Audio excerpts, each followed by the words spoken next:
Ed Offterdinger, welcome to Partnering Leadership. I am thrilled to have you in this conversation with me. Thanks. I'm glad to be here. Really excited both with the leadership that you have shown in this community, the organizations you've helped found, and most recently, the book that you've written. But before we get to any of those, Ed, would love to know whereabouts you grew up and how your upbringing impacted the kind of person you've become. That's great. I was born at Suburban Hospital. They don't even deliver babies anymore in Bethesda, Maryland, which also is my wife actually, which is kind of a coincidence.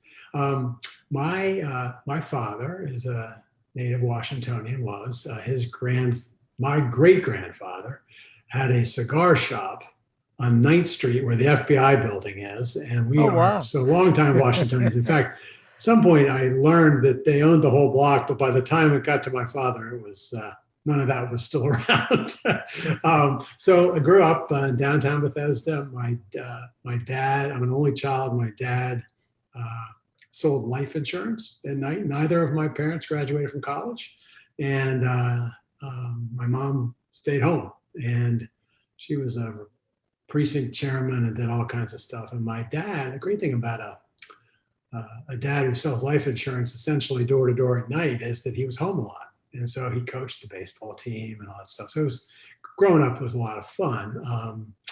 And, that experience of him, his family having had some money at one point and then not really had a big impact on him. And he was, he never quite got there again, but he sure worked hard. And so we didn't have, I always tell people, we didn't have air conditioning until in DC.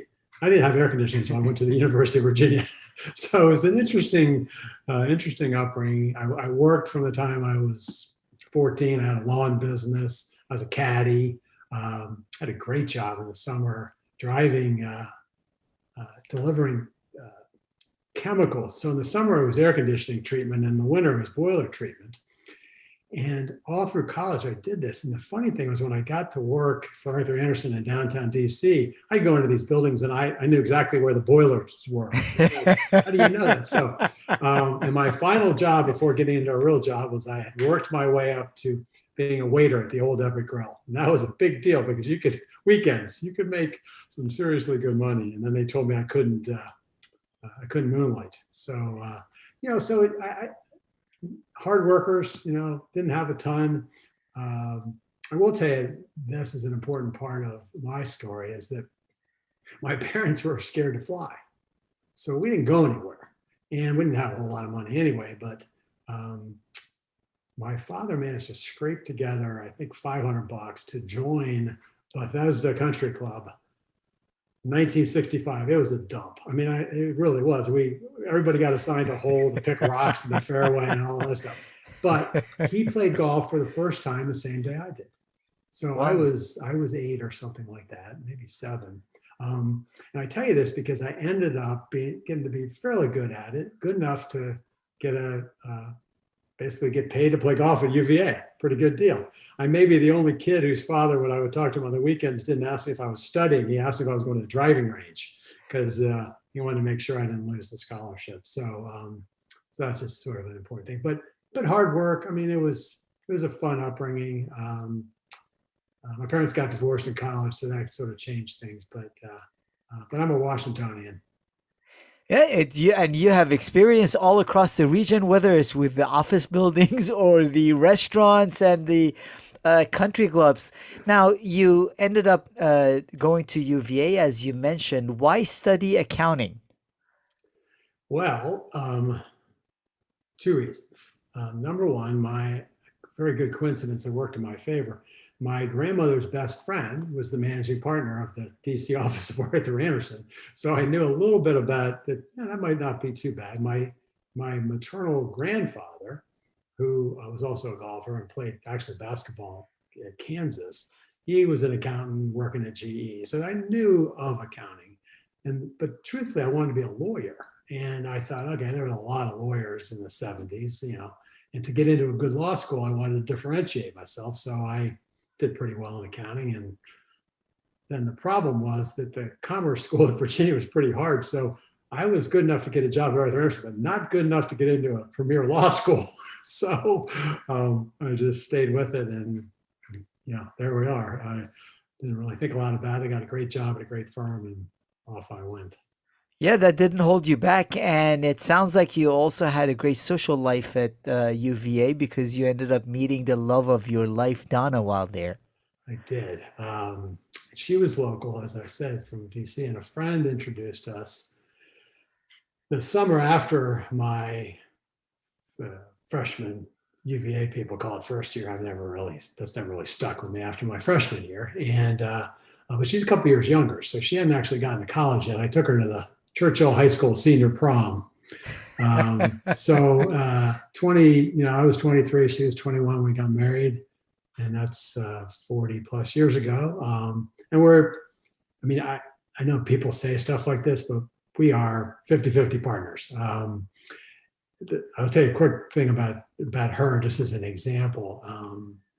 A typical about once a month when I was managing partner at Beers and Color and Baker Tilly, she would say, "You going to be in the office today?" I said, "Yeah." She goes, "Hey, it's a cookie day." I'm like, "Great." So what the cookie day was, I know you're not going to believe this, but she would get up and she would bake. Initially, it was about a couple hundred cookies, and she would come into the office and she would deliver chocolate chip cookies to everybody. And as we grew, that became quite an expedition. And of course, people would say things, my partners would say, "Well, why do you think you still have the job?" So, and she would host the interns in the backyard. And so we're a team, that's for sure. And that was certainly fortuitous that I met her in 1977. And obviously, from early on, she was part of you having a great organizational culture with the cookies for the Yeah. team, the cookouts, all of those other elements to it.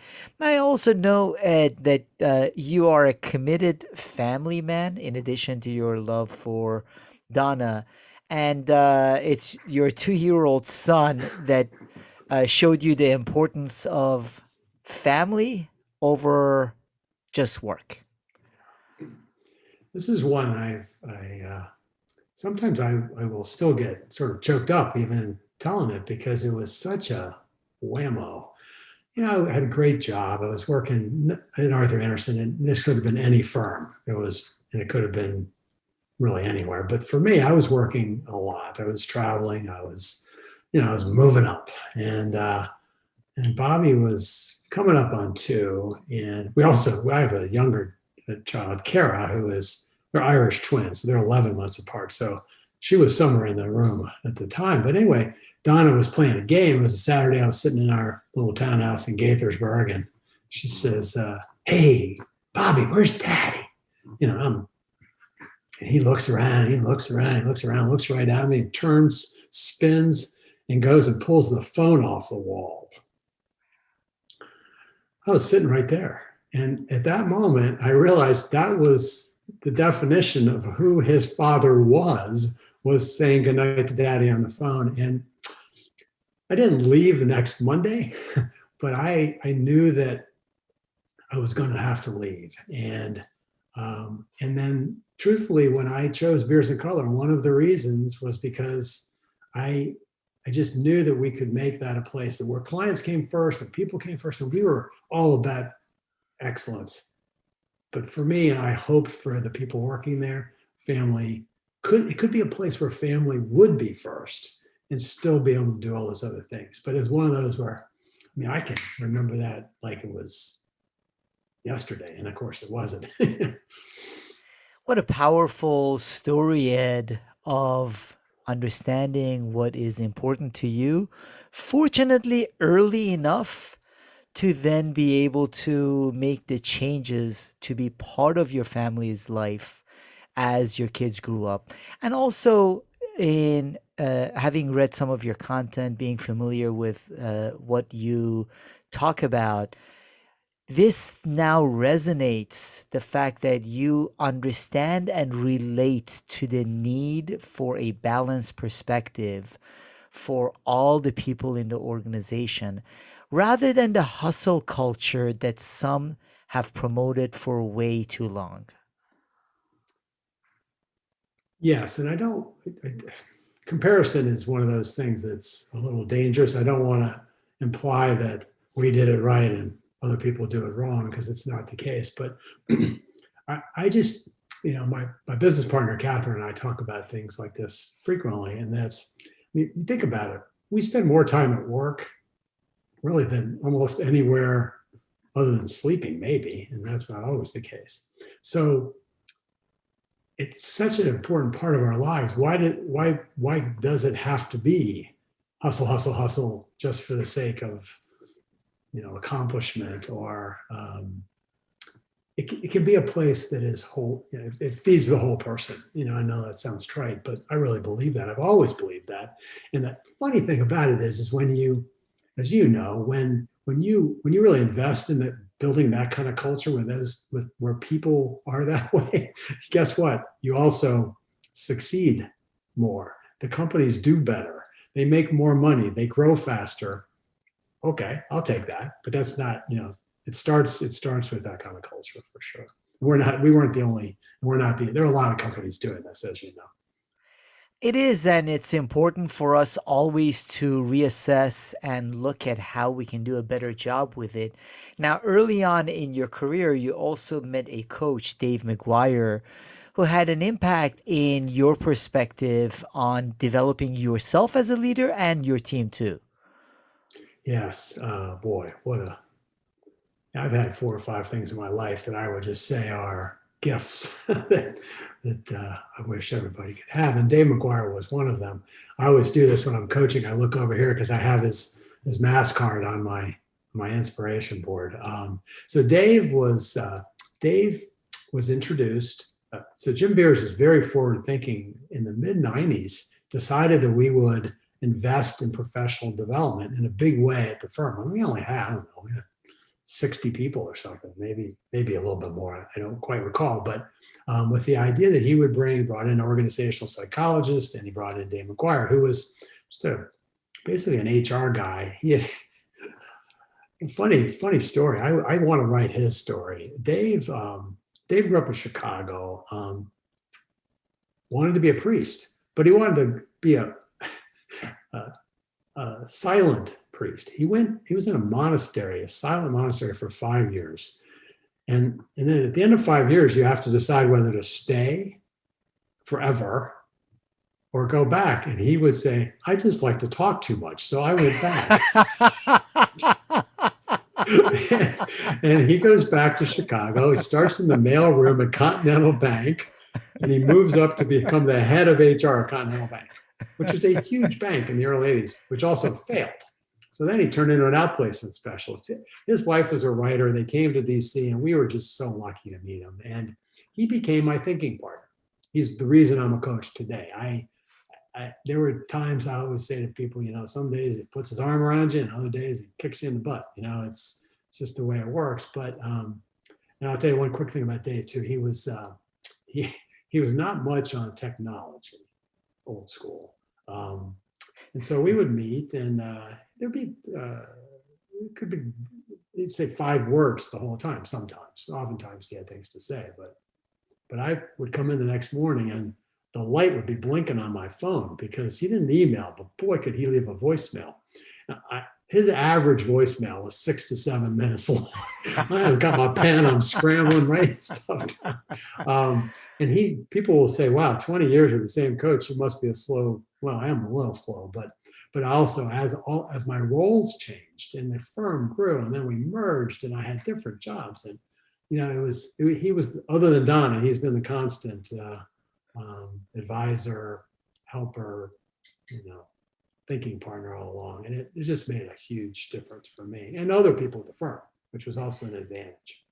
And that's really important to keep in mind, Ed. One of the books I like is Trillion Dollar Mm. Coach. Eric Schmidt of Google wrote it about Bill Campbell, Yes, who it's was a great. coach to whether Schmidt and a lot of top people at Google, was a coach to Steve Jobs and lots of other people, in that the people that are at the top of their game typically are the ones that understand they need constant development and coaching. because there are blind spots and opportunities for improvement we all have, and we need people to push back on us. No And question. that's why Dave was the right person for your development over the years. And it sounds like Dave also inspired you to become a coach yourself. He did. And a couple of things on the coaching. I mean, the thing for me, I took a lot of 360s over the years, and I, you know, think I got better. Um, there were certain things that I guess we'll never outgrow. I never had a real problem dealing with ambivalence. I mean, ambiguity. I'm quite comfortable deciding. And the problem is, you got to learn to bring people along, Ed, Dave would say, or you don't need structure, which is pretty amazing for an accountant, but other people need structure. It was those types of things that just made all the difference. You got to remember, go back to my story. I mean, I'm still competing as a golfer. It's true. I still play tournaments. I played a lot of things in my 20s, 30s, and 40s. What's the one thing that every golfer has? A coach. So it's simple. And we also think we're going to get better. I mean, we all think we're going to get better. And so this idea of having somebody at my side to kind of coach me, yeah, it just seemed very logical to me. There were days he hurt my feelings, but it's okay. But yeah, it really did inspire me to get into it too, because I know how much it works. And I love that book, by the way. That's a great story. And one of the things that I really like about that too is the thing about him was that he had also run businesses. So he had credibility and he had practical experience. And, that's David practical experience. He had dealt with lots of people. And for me, when I think about my coaching, yeah, I draw on a lot of different experiences. Some days I will say more than others, but yeah, he's really the reason I'm doing it. And that's wonderful. As he coached you along, you focused a lot on developing leaders that you pride yourself on. Beers and Cutler, I was very familiar with the organization. You did spend a ton of effort, time, and money on development, but you also had an experience studying Southwest Airlines. And Herb Keller, who is really a magnificent leader of that organization. If you think about it, if people think about Southwest Airlines, started out in a legacy industry that no one thought anyone would be able to succeed at and make money in. And for many years, they've continued reinventing and succeeding in that industry. So, what did you learn from your experience at Southwest and Herb Keller? Yeah. So the funny thing is that this was let's tell you how long ago it was. It was a young leaders program for the American Institute of You're still CPA. young, Yeah, I Ed. am, but it was a while ago. And so went in the fall, went in the spring, and for 2 or 3 years, it was great. It was at the UT Austin Macomb School. I don't think they called it then, but one of the prime companies studied was Southwest, and it had such an impact on me. The business model was brilliant. First off, things like only one type of plane made it a lot easier to do all the things. One of the statistics, and then I'll get to what I think is the thing that made the most impact on me. One of the statistics I love about them is, directionally accurate what I'm about to say. I believe that only 4% of the people that apply for jobs at Southwest get the opportunity to even interview. If you've ever flown Southwest, and probably most of your listeners have, they're an interesting bunch. That's people that work the planes. They're funny. They like to perform. They're extroverts. They know exactly what type of person works well and best at Southwest. So as a model for any company, Beers and Cutler, Baker Tilly, law firm, manufacturer, it doesn't matter. That is such a key thing to really know, and then build into your recruiting, your training. And if you know, it's like knowing the right clients to have. If you know what works, okay, so that was brilliant. I never drank wild turkey at work, which was his favorite thing, thankfully. Thankfully, I didn't for a variety of reasons. But the one thing that stands out for me, and this ties very much into conscious capitalism and some of the things I'm involved with today, was, sort of in response to the Milton Friedman, the business is shareholder value or profit. He said the business of business is people, always has been, always will be. And there's so many great Kelleher quotes, but that's my favorite because he's right. I don't care whether you're in manufacturing or in professional services. That is the key. That is the key. And so it was timely. I was ready to learn, and he's one of the people that I learned most from. And you both learned and practiced that putting people first, rising up Beers and Cutler, eventually merging with Baker Tilly. At one point in 2013, Baker Tilly's CEO decided not to continue in the role. You were one of two finalists for that position. What happened then? Yeah. A little bit of background. So Tim Christian was the CEO of Baker Tilly, and they were a Midwest firm. And I always tell people, Tim sort of asked us to merge, 20 times. And on the 20th ask, I said we would take the meeting. So we went into this, and they were about twice as big as we were. And our goal was to ultimately have a national firm. And we came in together. It was very clear what the plan was, and off we went. By the way, Baker Tilly's going to do about $1 billion this year. They are national. They're in California, everywhere. So they've accomplished the goal that we had in mind. But it was always intended that Tim was going to stay. We're the same age. He was going to stay. We were going to stay till the end. So it was a little bit of a surprise when he said, "No, I'm not going to be CEO anymore." So got nominated and went through the process, and I lost. The board selected Alan Whitman, who's done a phenomenal job.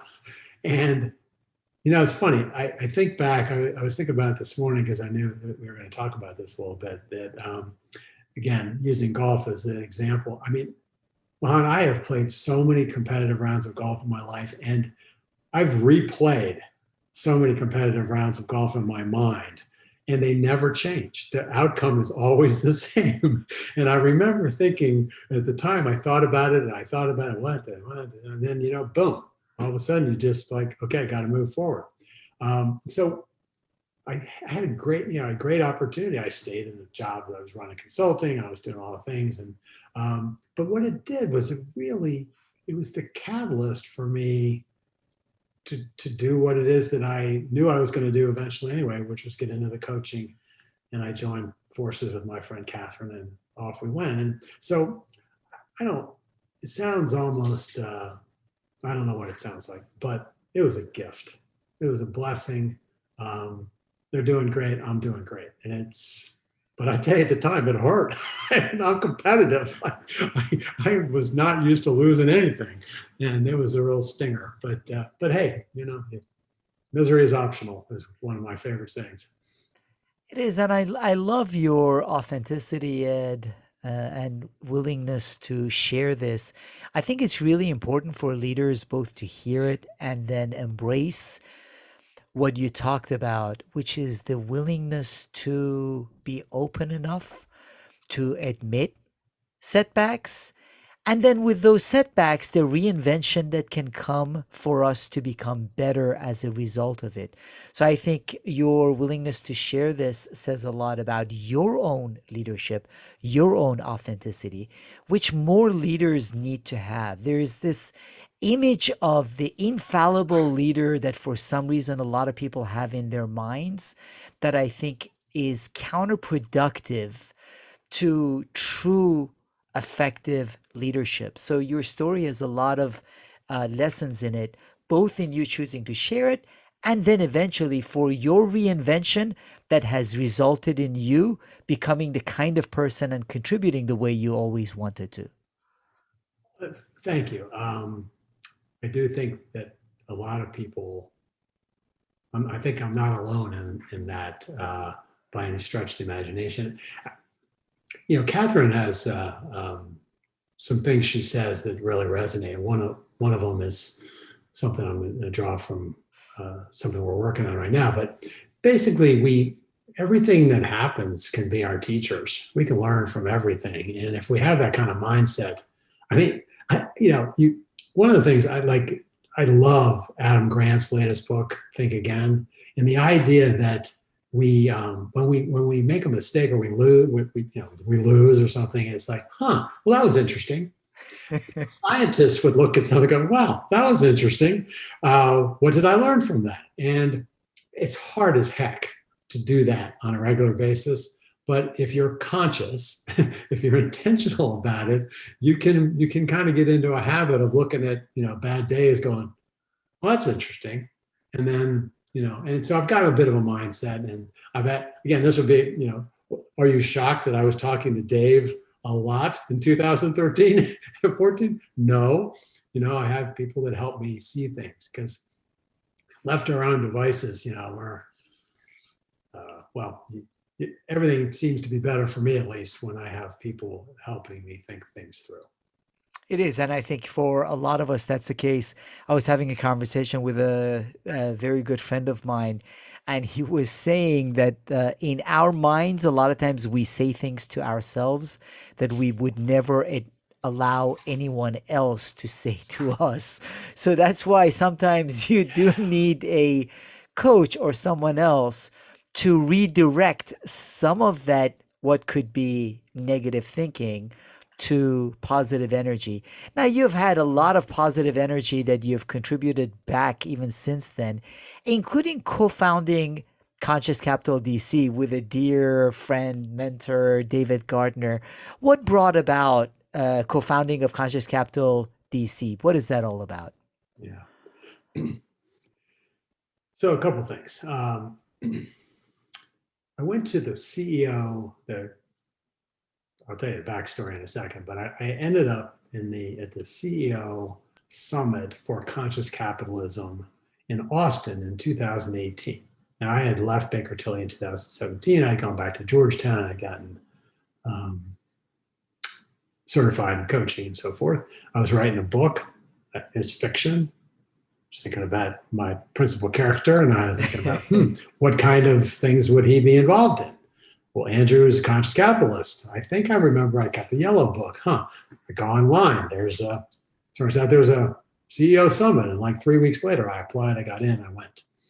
Last day, I'm sitting there. It was as probably Dan said, and I've heard so many conscious capitalists say, it's like, wow, I found my tribe. I've been thinking this way and acting this way and attracted to businesses that think this way for a long, long time. And I believe they're the ones like Southwest that win. So anyway, I get down there in 3 days, and it was really just so invigorating. And the last day, David Gardner was on stage, last interview, and he interviewed John Mackey, of course, the founder of Conscious Capitalism, founder of Whole Foods. And at the end, he said, okay, now we're going to go around the room and we're going to have Q&A and what. And they had a mic box. And David started by saying, okay, I have a confession to make. I've been on the board of Conscious Capitalism, Inc. for 12 years. John is on our board. We don't actually have a DC chapter of Conscious Capitalism. And I commit to you, to the audience, he committed that he would have one by the next year. And me having a little extra time, maybe, I put my hand up, he threw me the box, and I said, if you're serious, I'll help you do it. And that really is how it started. And David and I started, we had a dinner, Chef Jeff's up in Northwest. And what we realized was we were a pretty good combo, because David is so ridiculously successful and brilliant and nationally recognized with Tom and what they've accomplished. And I'm just a local guy that's got a pretty good network. So the combination was really, really dynamic.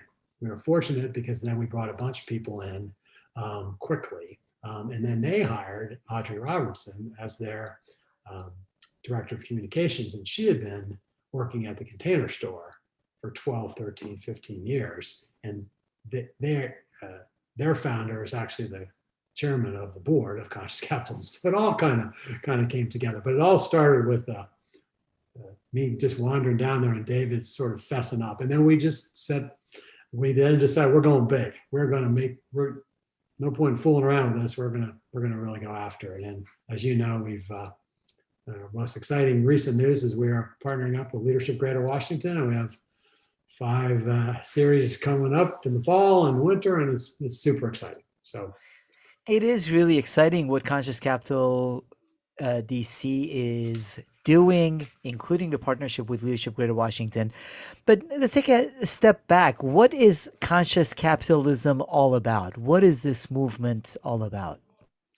at its core, we think of it as inspiration, connection, and education. If you go one step farther back, the core of conscious capitalism is embodied in the book Conscious Capitalism, which was written by John Mackey and Raj Sisodia. And it's that there are fundamentally 4 tenets of conscious capitalism that if companies operate in this fashion, it'll be a better world. Actually, the business elevates humanity better than anything. The capitalism is not the problem. There's some capitalists that are the problem. And in this day and age, where half of the young people think socialism would be a better solution because of what they've seen and experienced, this is a better alternative. And so it's really the idea of higher purpose, which is not a new concept. I mean, Jim Collins was writing about the great companies having higher purpose when he wrote Built to Last back in the 80s. Then the idea, which I think kind of goes to Ed Freeman down at UVA Darden, which is this idea of stakeholder orientation. As John would say, there are no trade-offs. In other words, yeah, shareholders really matter. So do your clients. So do your people. So do your customer. So do your suppliers. So does the government. So does your community. And if you start trading one off against the other, it's just not going to. So there's this integration, stakeholder integration and orientation. And there are tools to do it and so forth. So I'll come back to the education part. The third one is conscious leadership. Conscious being a pretty important word, which is intentional, thinking, not just letting things happen, very mindful, trying to do the right thing. So conscious leadership, and then the idea of conscious cultures. And so if you go back to inspire, we want to inspire others, leaders, companies to operate that way. This is not B Corp. So we're not auditing, we're not certifying, we're inspiring. At the same time, we're educating. So there is a field guide, there's a follow-on book. The program we're doing with Leadership Greater Washington will be educating on each of those tenets. And then Jay Jacob who was with Mars, Economics and Mutuality, is going to bring the whole thing together at the end. So it's education and then connection, because we learn so much from other leaders. And so if you have the opportunity to spend time with a John Mackey, you will come away from that with 3 good ideas about how to make this happen, or Raj, or David Gardner, or Dan Simons, or Mark Anderson down there. There's just so many. So that's basically what it's all about. Yeah, I think it is both great perspective and great movement, and you're approaching it the right way, Ed. In that, I repeatedly say on this podcast and in Leadership Greater Washington that who we choose to celebrate and the stories we choose to tell make a huge difference to what people aspire to do and what they see as being possible. If we only celebrate organizations that achieve maximum shareholder returns at the cost of the planet or their people, then that's what people aspire to do. I think conscious capitalism has a great framework in educating, informing, and celebrating the leaders that care about the broader community and all of the stakeholders. Now, to that end, you're also, again, both on conscious capitalism and in your own consulting and coaching work, serving as a thought leader. You just put out a book, Conscious, Capable, and ready to contribute, which is a fable on how employee development can become the highest form of social contribution. So, even with your book, you're talking about employees and employee development being a critical part of contribution and being a conscious organization. Yep. Well put. I should put you to work selling it. Yes. It is. I've known going all the way back to the beginning that, as I said, that investing in people, investing in their development, that's actually the thing that will probably make your business the best. That's not a new thought. And the idea that also, if you are investing in their development, it's good for them. And many companies also recognize their responsibility to their employees, whether they stay or go. And so we will frequently say you should build it like you want them to come and thrive and stay forever. Just know they may leave. And so what they say about your company when they leave is really, really important. So those two are pretty obvious. So one day Catherine came over to see me and she said, what if the purpose of employee development is actually social contribution? The idea that if you do all these things and you invest, you basically you help employees become better parents, better citizens, better. Then they leave, they go start conscious businesses. It's very generative. What if that was if that was sort of an incentivized, recognized concept for America, companies in America, maybe almost like there's an empathy index or there is ESG and things like that. So this tells the story of a company that gets off track and discovers all of this through some interesting conflict. It's kind of a model off. The story is completely different, but it's like five dysfunctions of a team. There's a story, and then there's a how-to at the back. And we really came up with some ideas that Andrew and his team at Shift Advisors in D.C. figure out along the way. And then at the end, we've got 30 pages or so of, okay, you want to do this, practically, you head on out, and this is how you could do it. You do have great frameworks and great thoughts in it, Ed. But before we get to some of those, I want to get your perspective on the fact that the people being important to the role of the organization and people development being important has not been something that has just happened over the past couple of years. For decades, leaders and organizations talk about it, give it lip service. So, why do you think there is such a struggle for the behaviors of leaders, the investment of the organizations, the way organizations operate to reflect more of insightful thoughts that you share and some other thought leaders have shared over the past couple of decades? I mean, I think there's a lot of answers to that question, but one, it sort of starts with the opposite of, well, a lot of short-term thinking. I think that's really the fundamental problem, is that it's very difficult if you are the CEO or even the head of HR of a publicly traded company to think as long term as you should, because you get a lot of pressure. The interesting thing, and this is right in Conscious Capitalism and then Raj Sisodia's other book, Firms of Endearment, which is a funny title. The truth is that the companies that do these things, their shareholder value, I think the number is 8 times. It's 8 times higher over a 12 or 13-year period. So I think it's just the short-term pressure and the lack of courage, candidly, that it's necessary to just say we're doing it. I was on a call this morning with preparing for something else, and it was the head of HR of a company, and he just said, "And why is it, Ed, that L&D is the first thing to get cut?" And it's So it's still out there. But I will tell you this, that because of movements like conscious capitalism and books like Trillion Dollar Coach and some others, I, you know, things are picking up momentum, I believe. And, you just have to keep chugging along and adding one, two. There are companies in DC that we work with that I guarantee you are on this track. And so you multiply that across the country, across the globe, you can get there, but it's not going to happen overnight. But it's got to be.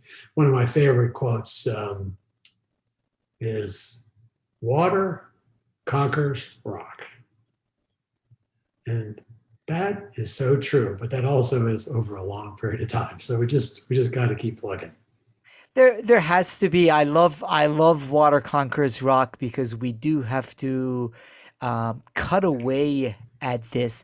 And I would challenge. I don't necessarily think this is something only the public companies with quarterly pressures do. It's Fair. lip service is being paid to it from companies that I see in the Greater Washington D.C. region that have only 25 employees, up to ones that have hundreds of employees. Lots of lip service, not as much action. So we do need to celebrate more the organizations that are doing it well. And we do need to learn from frameworks like yours. Because one of the points that you make is you say we are moving into the next chapter of modern business when it comes to people development. What do you mean by that, Ed? I think that, I was thinking we have 22 endorsers. And so you think about that for a second from all walks of business life who read this story and said yes. So, and some real thinkers in there too. And so you think about it, I think that there are people buying into B Corp idea, Imperative 21, obviously conscious capitalism. There are more and more companies, even the Business Roundtable, who's taken a lot of flack over it, coming out and saying, no, Friedman actually had it wrong. I think we are moving into it because I think more and more companies are investing in recognizing that it's also good for their long-term value. There is unequivocal that if you give them the data and you show it to them, it actually works. So I think I just think there's a movement. I think there's a movement coming, not coming, that is in process. And it's going to take time, but I think we are moving into that. We both do very much. But it's based on what I see and hear from conscious businesses that I hang around with. And one of the elements you mentioned with respect to the movement is that soft skills need to be redefined. Yeah. It's funny. One of the things we would say is that soft skills it's kind of a misnomer anyway. There's nothing soft or easy about teaching those. So we've sort of reimagined them into two buckets: mind skills, we call them, and people skills. And your mind skills have really the way the brain works, and so things like critical thinking. Wow, this world could use a whole lot more of that. Adaptability, having a growth mindset, and then you have the fundamental people skills, of which the absolute number one important is listening. Okay. And so then what we challenge companies to do is to go through and really think about what are those core capabilities that really make the most sense in your company. And we have 20 of them. It's all explained in the book and such, but to choose them, and then you actually can train on these, and you can embed them in the life cycle. You can say they're important. You can start talking about them in onboarding. You can build your performance management around the critical thinking and how someone performs in it. And we draw a little infinity sign between performance management and learning and development, because that's kind of de-linked. I'm getting a little HR here, but it's amazing actually how many I think the statistic is 60%. If you ask L&D, 60% of them will tell you that their programs are not linked to strategy. Huh? I mean, it just doesn't make any sense. So, but if you build these in, so we've really just sort of put a stake that there's nothing soft about them. It's fine, but we call them mind skills, very, very specific set of people skills, and obviously technical skills. In other words, you still have to know how to do the job, and that's where most companies spend all their money. But we would posit that actually the things, going back to my experience, where why were we so good? Why are some companies so good? Actually, because they invest in people skills and mind skills. Yeah, and I absolutely believe, Ed, as we are evolving beyond our organizations focusing on manufacturing, on systems, those elements that can be routinely done will be done by machines or computers and artificial intelligence. The remainder of what needs to be done requires the creativity and the critical thinking skills, things that cannot be done through machinery and artificial intelligence. Therefore, developing those capabilities in the people becomes a competitive advantage and a real differentiator for the organization. Amen. And there's so much research that shows that. And some people find that counterintuitive at first, but it isn't. They think, oh, in the world of AI and technology and so forth. No, actually, it makes these more important, which is really, I'm just piling on to your good point. Yeah. Who makes a really good argument for that is Tom Friedman in his last book, which is a few years old now, but The Age, Thank You for Being Late, The Age of Accelerations, which the idea that everything is accelerating so fast. So it's going to be those types of people skills, mind skills that make all the difference. So So, Ed, you also mentioned culture as a critical piece of what organizations need to be mindful of, building a conscious development culture. What are some critical elements of having the right conscious culture from your perspective? well, for us, when we've imagined, reimagined, kind of taking the employee life cycle and really kind of figuring out how to embed all these things around the horn. I mean, I think it really starts with an acknowledgement that leadership has to lead on this. They can't. So many times, what happens is, we'll come up with some great idea and throw it to HR. Nothing wrong with that, but they're pushing the rock up the hill as opposed to the leader, the CEO being sort of the chief people officer, if you will. So we talk in the book about how to understand the role of leadership. We give you some ideas on how to be thinking about that. Oftentimes just making the statement that our business and our people strategies are aligned. Okay. So forcing your strategic planning to align those and to recognize that they're sort of core.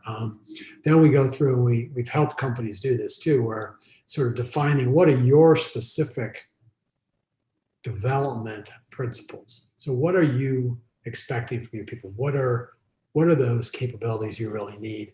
Choosing the ones that make the most sense for you, and then embedding it throughout. And that's a systems work. You just got to take the time to figure out how to put them into your employee evaluations. And we've spent a lot of time helping companies redefine their whole recruiting process to say, oh, this is what's important. Maybe we should check for those on the way in, things like that. So yeah, I mean, those are some of the things we have in mind when we say that. Consciousness, of course, is being awake and being mindful of what you're trying to accomplish. So that's why we put conscious in front of just about everything. Yeah, and it is important. All organizations have a culture. Some are conscious of the culture and it's intentional, and others are not conscious of the culture because it's an unintentional culture, or elements at least that are unintentional.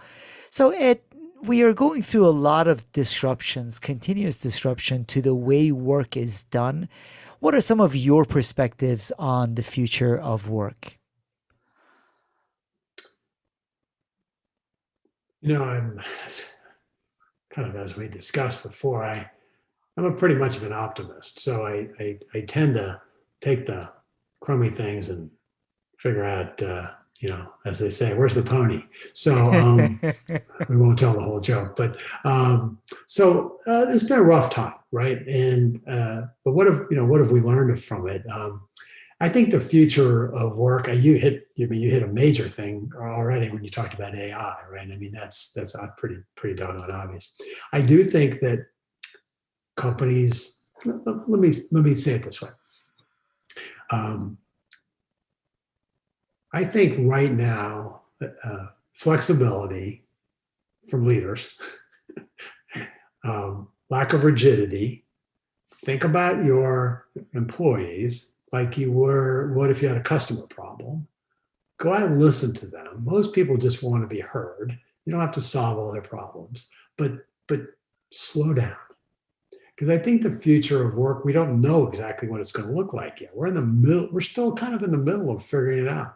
So delivering edicts about you'll go back to the office, I just wouldn't do that. I would listen, I would be flexible, and I would recognize that if you are acting a certain way, you can guarantee that there is a competitor that's not. So if you want to lose your people to somebody else, by all means. But I would just slow down, because I don't have any more of a crystal ball than you do. I just think we ought to just slow down and recognize people got a lot of stuff done, and they enjoyed it. They didn't kind of liked having their kids run in and out from time to time, and people don't really want to commute and all these things. And we'll figure it out. But I wouldn't be rushing to anything or judgment. I think the variant is kind of showing that a little bit. That whoops.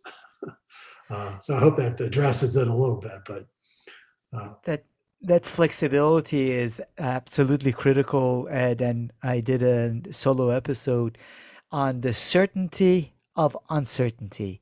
hmm, And we need to become comfortable as leaders in embracing uncertainty and flexible enough to adjust when needed. So your thoughts align very well with that. Now, I know in addition to your own book, because partly of your mom and your grandma's love for books, you read 25, 30 books a year. What are some go-to books that you find yourself recommending, or some of the most recent ones you've found to be impactful with respect to how to lead organizations or teams more effectively? uh, you know, number one on my list, or at the top one of you've already mentioned, which is $1 Trillion Coach. I just think it's a um, very practical book, with some great stories. So that's one. It's funny, people that I coach in the world of Zoom these days. I've been doing this coaching now for almost exclusively like this, and so I'm always rolling to the left or rolling to the right because I got two bookshelves. So some things. I mean, for me, one of them that I still recommend is Built to Last. Believe it or not. So Colin's first book. It's the book that gave us the term BHAG, big, hairy, audacious goal. It's the one that gave us the tyranny of or. Great companies and great people, frankly, don't think in terms of or. They think in terms of and. So I will frequently recommend that just because it's, some of the companies turned out, it's like, yeah, but the principles are really good. Marriott's in there, for example. Then recently, I'm a member of the Big Idea Club, which is Malcolm Gladwell, Susan Cain, all these people that I would love to be. Malcolm Gladwell, Susan Cain, Adam Grant, and Dan Pink. And they curate 2 business books a quarter. And I get those books. And they also share all kinds. It's really good. I don't know why I'm putting a plug in for them, but why not? But one of his books is actually one of his first books, Dan Pink, that is, A Whole New Mind. It will make you think in a way you've never even imagined. It's just phenomenal. So that's one. Mindset, good old classic from Carol Dweck. It's growth mindset is still something that we should talk about, think about, teach, strive to have, all those. More recently, the book I probably hand most of my clients is You're Not Listening,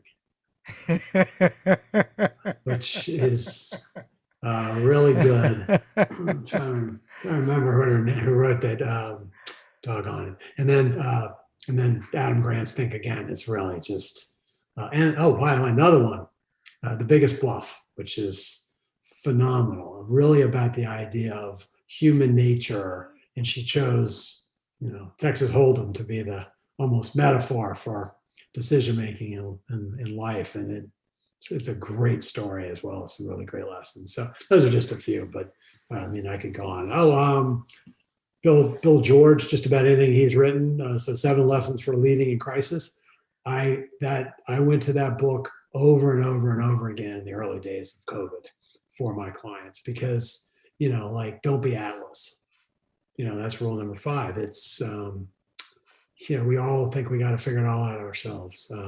Never waste a good crisis also came out of that book. So that's a really good one. Bill George is phenomenal. So Those are great recommendations, Ed. And I think one big recommendation that is part of all of what you mentioned, it's important for leaders to keep in mind that we do need to be obsessive learners with a growth mindset. With the pace of change picking up, that acceleration that you also mentioned, we need to learn faster and need to develop ourselves. So, yes, we need to develop our people, but we are one of those people and need to develop ourselves. And your book and your thought leadership is a great way to do that also. So, how can people find out more about your book, Ed, and connect with you? thank you. I just want to say one thing real quick. So leaders who may not have the time or think they don't have the time to read that many books, there are a number of really good ways to learn these days. There are TED Talks. There are great podcasts out there. So it's not just picking up and reading a book, but I hope you would pick ours up. So you can go to consciousandcapable.com and order the book right directly from there. And you can connect with me right there and then find me on LinkedIn and other places. So consciousandcapable.com. Consciousandcapable.com is the way to access conscious, capable, and ready to contribute. And Ed Offterdinger, I am really grateful that you have found a way to contribute to leaders and organizations through your work history, through helping found Conscious Capital DC, and now through your book. Thank you so much for sharing some of your thoughts and perspectives on the Partnering Leadership podcast. Thank you for the opportunity. It was really fun.